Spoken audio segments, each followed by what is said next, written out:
burning issues from the grassroots of Guyana. Myself and members of the Roraima Institute over the last 2 years have been conducting listening interviews. We have been listening to what the people in the grassroots of Guyana have been saying and thinking and dreaming and aspiring about. Because of this, we are compelled today to share these views with you. He fooled me. Fooled me with his easy ways. I will never go away. This is not going to be easy. After all these years of ignoring the facts, allowing him to invade every area of my life.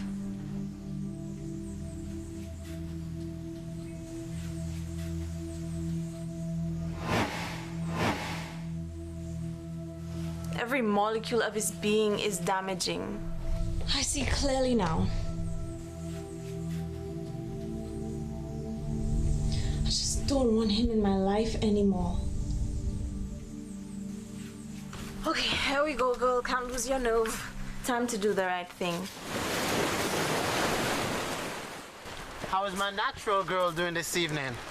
Baby, no matter how good you are, I know you soon feel better. We need to talk. Why you treating me so? Why you treating me so? Why you treating me so bad, bad, bad? Why you treating me so? Why you treating me so? Why you treating me so bad? You in my home, so artificial. I wish you'd just go away. See who you are, emotionally scarred. Can't let this story replay. You're not even in my class, boy. You are just a piece of trash, boy. You're not even good to throw away, away, away, away, away. You might think my heart is empty, but yours is full of benzene. It's time for you to go away. I'm breaking up with you. Long time it's overdue. I need you out of my place. I'm breaking up with you. Long time it's overdue. Gotta get you out of my space. So glad I am free, 'cause now I can breathe. I'm treated just like a queen. No secrets remain. My self-worth is saved. That's why this all has to end. You're not even in my class, boy. You are just a piece of trash, boy. You're not even good to go away, away, away, away, away. You might think my heart is empty, but yours is full of benzene. It's time for you to go away. I'm breaking up with you. Long time it's overdue. I need you out of my place. I'm breaking up with you. Long time it's overdue. Gotta get you out of my space.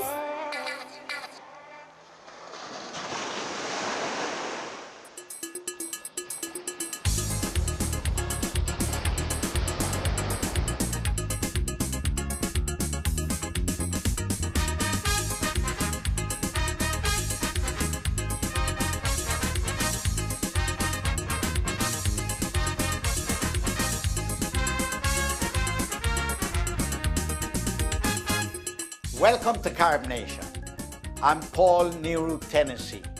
Over the last 2 years, myself and my colleagues from the Roraima Institute have been going to Guyana very regularly, and we have been conducting listening interviews. What are listening interviews? We go to the grassroots and we ask the masses, the people, what is on their mind? What are they thinking about? What is important for them? And how they view the way Guyana is evolving and developing.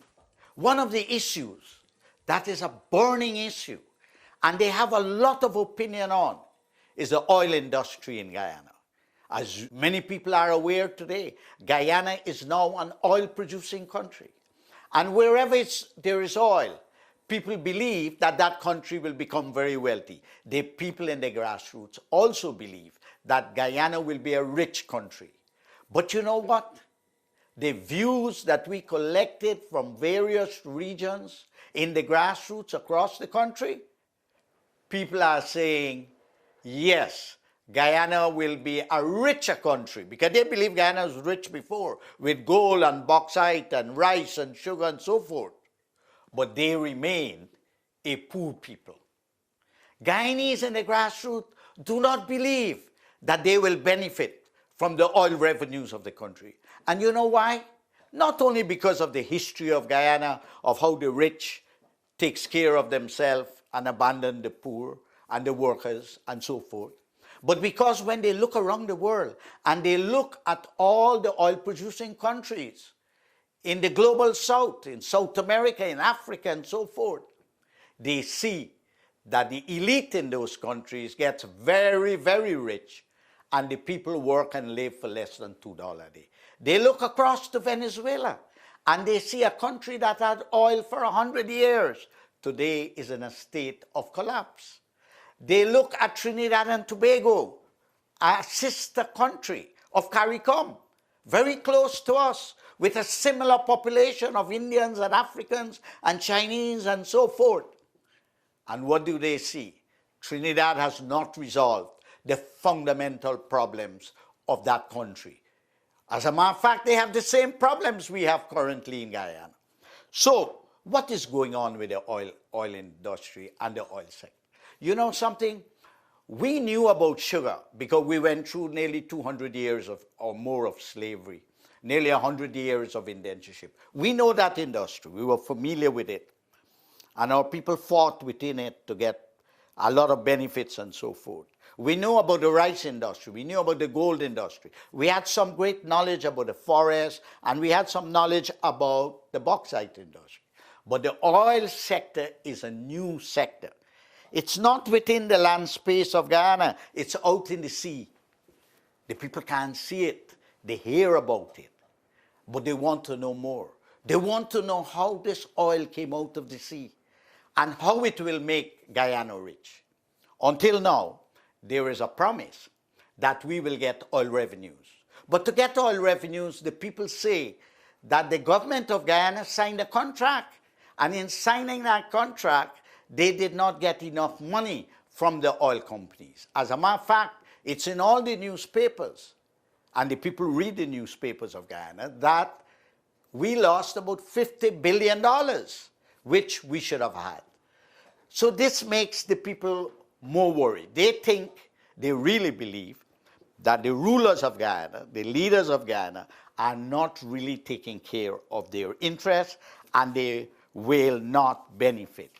But, you know, we have to do something about it.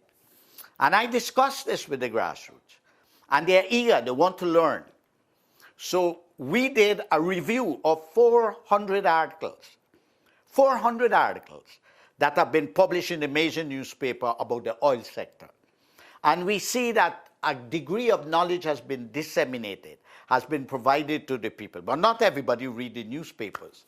So, you know, the Roraima Institute and other groups in Guyana have got to learn ourselves, teach ourselves, and study and learn about the oil sector. And then we have to go back to the grassroots and share that knowledge and make our people more knowledgeable so that they will be better equipped to fight for their piece of the pie, so that they could have benefits. Now, what are the things on the grassroots mind? They want infrastructure, they want schools, they want a good health system, they want proper roads, they want electricity. They don't want to pay a lot of money for electricity. Now that we have oil, they say, well, we should pay less for gas, we should pay less for electricity because now we have a source of energy. But will we? They don't believe so. So we have to teach them and teach them how and get information on how Guyanese as a mass, Guyanese poor, can benefit from the resources to develop the infrastructure. But on their minds are very crucial. They want jobs. And they ask the question, how will the oil revenues create jobs for us? How? What is the government going to invest in to provide jobs for us? Will we get better education? Everybody is saying that education is important. Will we get free education? Will we get books, school books? Will we get computer literacy? Will we become computer literate? Right? Will there be jobs be given to people based on merit rather than on party cards and race, and only the rich giving jobs to their children? Will they get benefits from that? So they want to see a new system in Guyana. They want to see a system where there's justice. But you know, they're also smart. They are saying that all these oil companies come from abroad. Why is it America has an oil company and other countries have oil company? Venezuela has a national company. Colombia has a national company.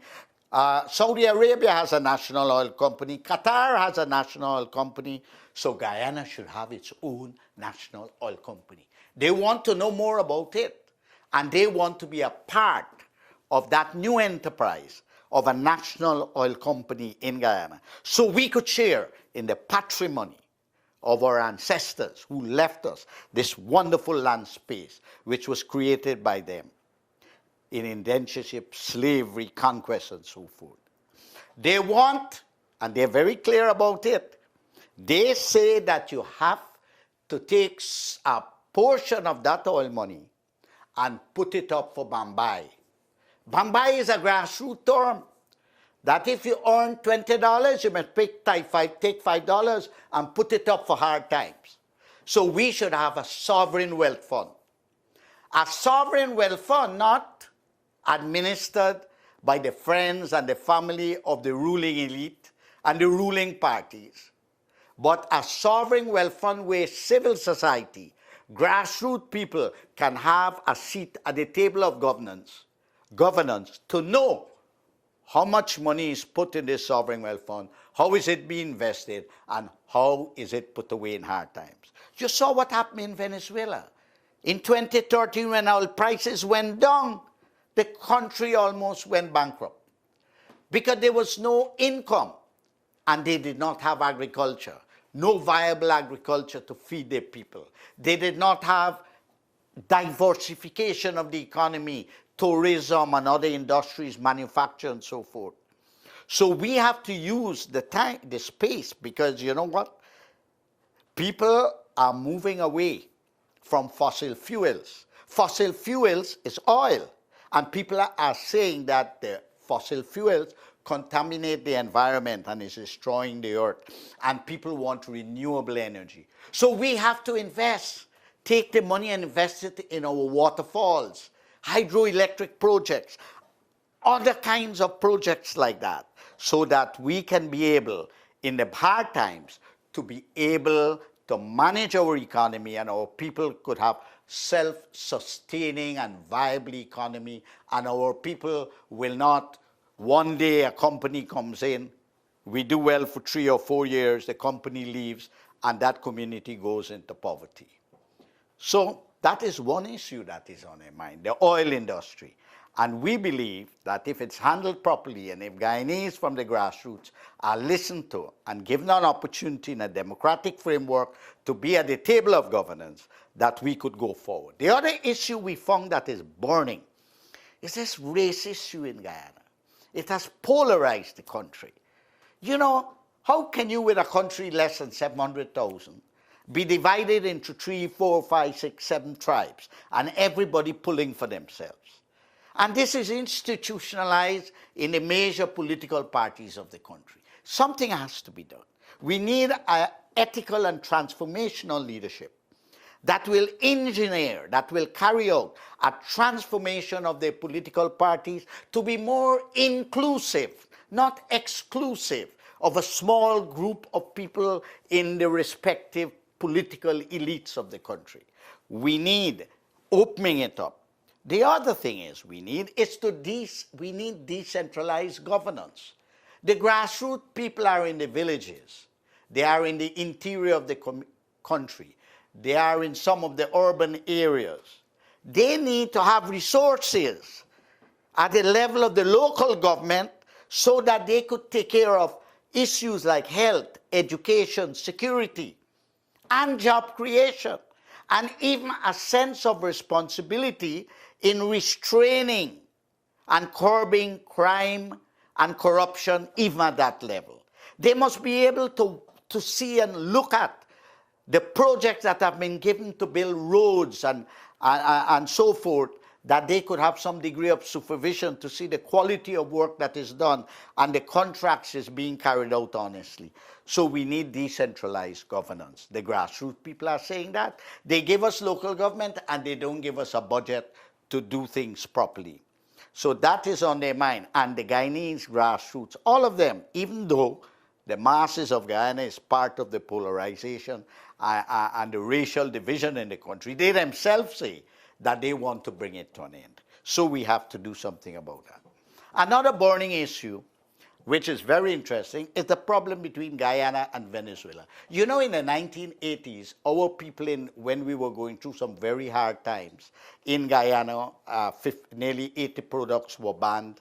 Guyanese had great difficulty. We had a trader's economy develop and an informal economy and a black market. Guyanese migrated a lot, and a lot of them went to Venezuela, to Ciudad Guyana. I went there, I visited them, and I made representation to them with President Caldera, who was president, to allow their children to go to school and get an education. So Guyanese went there. Today, what has happened? Venezuela is in a state of collapse, and Venezuelans are coming to Guyana. And you know what is a good thing about our people? Guyanese are treating Venezuelans very well. They are not hostile to the Venezuelan refugees, and the government of Guyana is also helping them with the help of international aid agencies. This is a very good thing because it creates a very good climate, and you know who's part of that? The Guyanese people themselves. Guyanese people themselves. Our people are a very hospitable people, and they don't forget when people help them in their bad times. We went to Venezuela in the bad time. Venezuelans are coming now. We have to show them solidarity. But we do have a border problem. But you know, Venezuela and Guyana, even though we have a border problem, that originally was not our problem, it was a problem between the Venezuelans and the British. But we inherited it at political independence, and now it's stuck with us. In this month of March, it is now before the World Court where it's being presented. Guyana is presenting its case, Venezuela its case. Now, we in Guyana believe that our ancestry during conquest, slavery, indentureship, we created a brand new nation state in the heart of the Americas. That land space belonged to us. And so it's very difficult to us to be discussing, negotiating that land space. However, in spite of this problem that we've had with the Venezuelans and still do have, we, as a Guyanese people, have been able to benefit from Venezuela in the past. We, for example, have benefited from PetroCarib, which was a program that President Chavez had developed to give low-cost, subsidized loans to purchase oil. Not only Guyana, but Caribbean countries. And we also, in difficult times in the 80s and beyond, whenever we had blackouts in Guyana, we'll go to Venezuela and get some oil. So we have been having good relations, but at the same time, we have this problem. Guyanese in the grassroots would like to see this problem resolved once and for all so that we could develop still better relationship with Venezuela. Now, corruption is a serious problem on the minds of the grassroots. In the previous election of 2015, the opposition had a platform that the previous government was very corrupt. And they won an election virtually on an anti-corruption platform. But lo and behold, when they came to power, they now have fallen into the corruption trap. And the grassroots throughout the country tell us that the people in the grassroots know who's corrupt and who's not corrupt. Who's selling drugs and not selling drugs. Who is doing this and not doing that. The only people who don't know is the police. Because if the police knew, they will take them to court and deal with it. Or deal with the corruption. So we have a very serious problem where the grassroots believe that we need to have more information, more transparency, more accountability by the leaders and the rulers of Guyana. This is on their mind. And this is one of the push factors that push them out of Guyana. They don't want to live in a country that is corrupt. And one of the last issues that is on the minds of the Guyanese, it's a very difficult issue, is the relationship between the Guyanese at home and abroad. And this is not very well defined, because Guyanese left the country not because they wanted to leave, but because they were pushed out of the country because they had no jobs. Sometimes because they were discriminated against, and because the country was sometimes went through very unstable periods. So they left the country. They left the country to better themselves. And many of them have done well abroad. And you know, Guyanese did not forget their families and their villages and their schools and their communities. We have hundreds of organizations, community organizations, organized abroad that send help to their schools, their villages, their communities. But also, we have been sending remittances, money. People take 2 and 3 jobs to send money back home, send barrels back home. And Guyanese at home cannot forget that.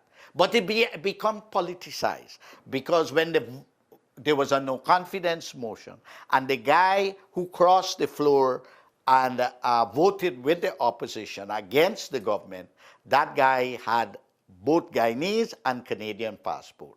So now, lo and behold, like Christopher Columbus, they just discovered at that point, because the government did not want to give up power, that Guyanese held both Guyanese and Canadian passport. So therefore, legally, constitutionally, was not entitled to be a member of parliament.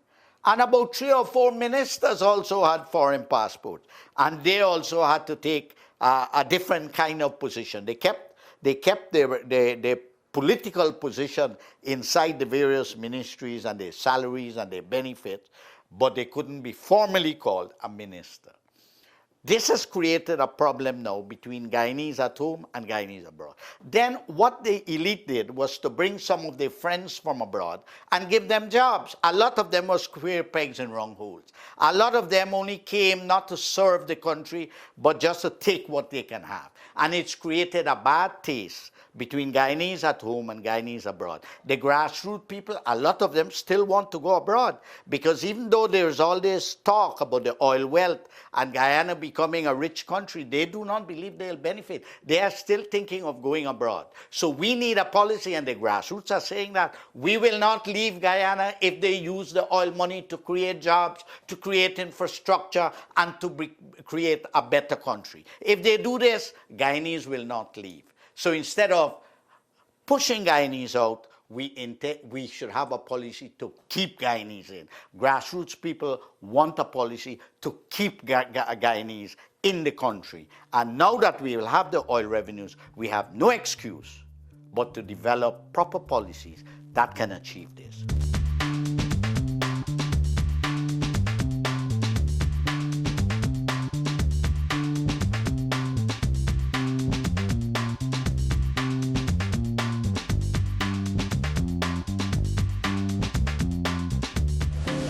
I am Paul, Tennassee. I'm here in Guyana at the Kaieteur Falls, one of the few highest one-drop falls in the world. I'm here with Mr. Simon, who's a tourist guide, and he will tell us a bit about the history of this waterfall. Mr. Simon? Okay. Thank you, Mr. Paul. As you already said, my name is Carl Simon. I'm currently a staff of the Kaieteur National Park here in Guyana, working for the Protected Areas Commission here in Guyana. Here we are currently behind us, one of the world's largest single drop falls. You can only find this here in Guyana, nowhere else. It's unique and it's amazing. The history about this falls, a lot of persons ask how the falls got its name, Kaieteur. Well, here in Guyana, the Patmona tribe here in Guyana, the Amerindians, they believe in the great spirit of the Macanaima. So the chief of that tribe, the Patmona tribe, named Kai, what he did, he canoed himself over this falls to bring peace amongst the Caribs. This is another tribe, Amerindian tribe here in Guyana. What he did actually brought peace. So his first name is Kai, and in their language, Tor means falls. So we put Kaieteur together, we get Kaieteur Falls in one word. So when we say Kaieteur, it means Kaieteur Falls. apart from this beautiful falls that we see here, this national park was created in the year 1929 by the British colonial.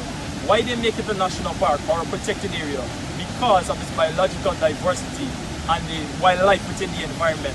And more so, this beautiful, the main attraction for tourism, Kaieteur here.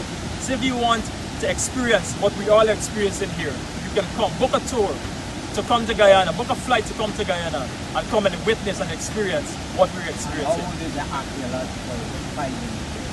Billions of years. Billions of years ago indeed. The geological formation here in this environment is 2.2 billion years ago. The land formation here is pretty much natural. We call it the conglomerate sedimentary rocks. Right? It is said to be the oldest geological formation in the world.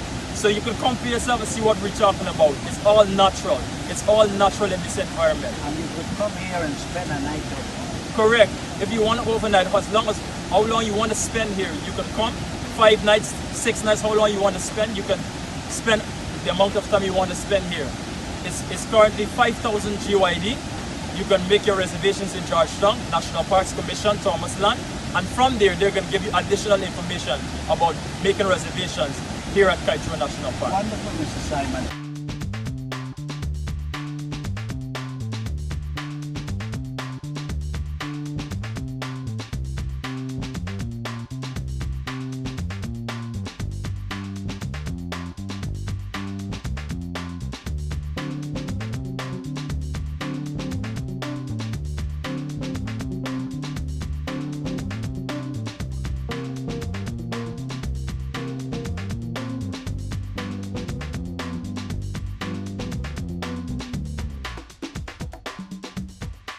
So my friends, myself and my colleagues in the Roraima Institute will continue to do the listening interviews on the various subjects.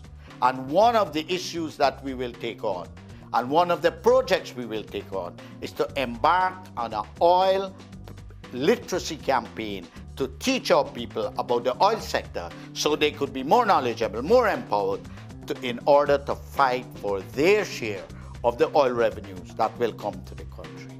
So we look forward in CaribNation to keeping you updated on the views of the grassroots in Guyana. Until next time, I'm Paul Nehru, Tennessee for CaribNation.